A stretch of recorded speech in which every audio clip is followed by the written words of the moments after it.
Hello friends, welcome back to How to Talk to Weirdos, where we discuss communication with people who are different than you. And since we're all unique, that's pretty much everyone. When someone has a different style of communication, they can seem like a weirdo.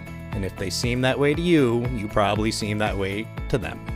As I like to say, everyone's kind of a weirdo. We're going to talk about some of the assumptions that we make and other pitfalls of communication so that we can all improve. There's a lot to cover, so let's get started. Welcome to episode 19. Can you believe it? 19. Time has really flown by. I'm going to start today with a story that I'm not particularly proud of. So buckle up. It's going to be fun. When I was younger, let's blame it on youth, we were sitting around a campfire. There were a bunch of us. We were all talking and laughing, and a lot of it was giving each other a hard time. And one of our friends, let's call her Alice, was trying to make a point that was completely ridiculous, and so I made fun of her. And quite frankly, it was funny. Everyone there laughed. Everyone except Alice. Alice did not think it was funny at all, and she especially did not like the fact that everyone was laughing at her. So Alice got up, stormed away, and I felt pretty bad. It made most people laugh even more, but after a couple minutes, I got up and I walked over to her, and I just sat down next to her and I said, "You're really mad, aren't you?" And then I let her talk. She talked for a while, explaining why she was so mad and why it was so important to her and what I did and how it hurt her. And I'm not proud of this part either. I never even apologized. I just listened. But at the end of the conversation, she forgave me. We went back to the campfire and she was still mad at everyone else. I'm the one who said the mean thing to her. I never apologized. She forgave me and she was still mad at everyone else for laughing. And what that shows is really the power of feeling seen and heard. As I said, I didn't apologize. I just listened and I let her know that I was really absorbing what she was saying. And once she felt listened to, she was willing to let it go and forgive me. So when you're dealing with really heated conflicts or heated situations, really going the extra step to make people feel seen and heard is important. It will diffuse a lot of things and it'll allow people to move forward. But I like to talk about business here, and this feeling seen and heard is not all just fluffy stuff. It's not all just good feeling. There's a lot of really good business reasons for it. Employees feeling seen and heard are less likely to leave. So a recent Forbes article I was reading talked about the fact that at least 25% of employees are considering changing their jobs. They're going through the top reasons. 2 of the top 10 reasons are A, not feeling seen or heard, or B, feeling ignored, which to me are kind of the same thing, so moves up the chart. But a full 25%, and that is the reason. Everyone knows how expensive turnover is.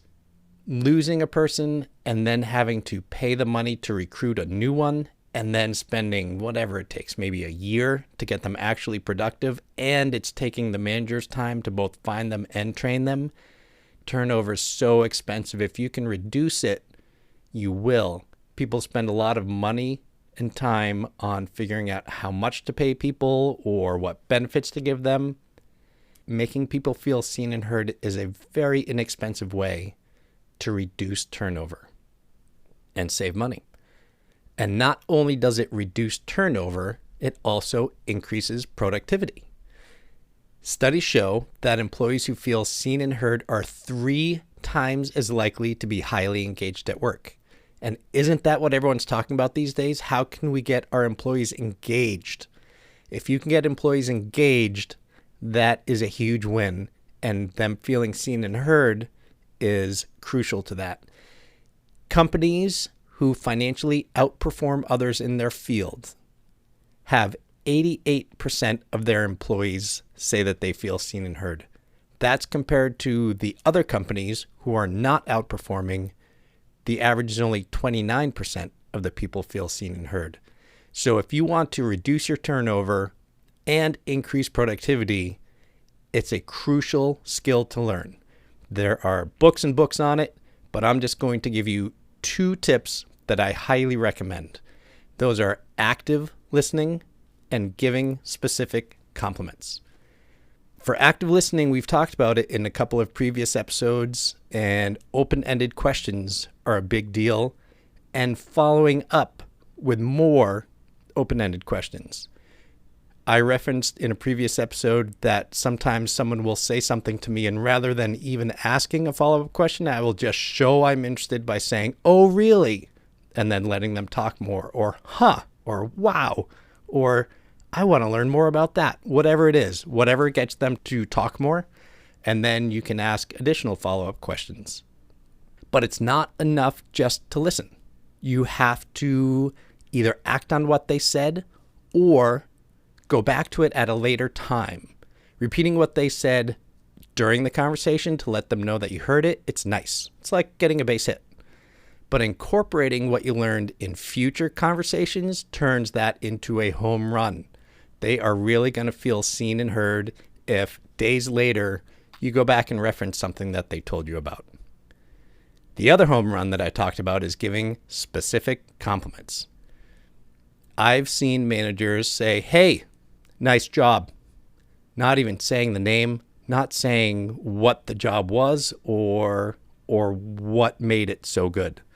Compare that to, "Hi, Mary, what a nice job you did on that Jones campaign. I know that you did a lot of research on how AI could help them, and boy, that's what sealed the deal. Looks like it might be one of our biggest deals of the year." How much better was that? I said her name, which is great. I talked about what the job was, the Jones campaign. I talked about what she did that was special. Not just that a nice job, it was the research on AI and how it could help them. And then I referenced why it was so important. It sealed the deal, and it was a really big deal.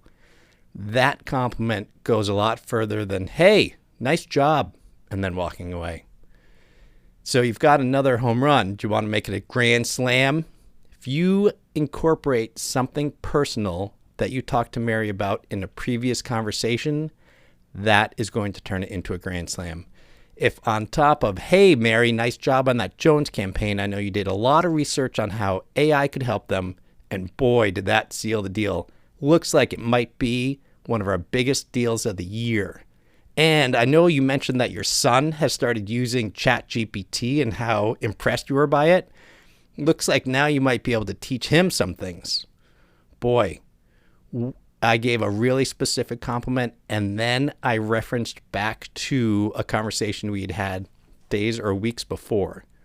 How personal and how important was that compliment? How recognized does she feel? She feels very recognized for very specific reasons and understands how important she is to me and the organization. So whether it's managing conflict or increasing productivity at work, getting people to feel seen and heard, making them feel recognized goes a long way. So take time to listen actively and then give specific compliments. Thanks for listening to another episode of How to Talk to Weirdos. Hopefully you found it both interesting and useful. If either of those things is true, please share. Do you have a friend or a coworker who could benefit from listening?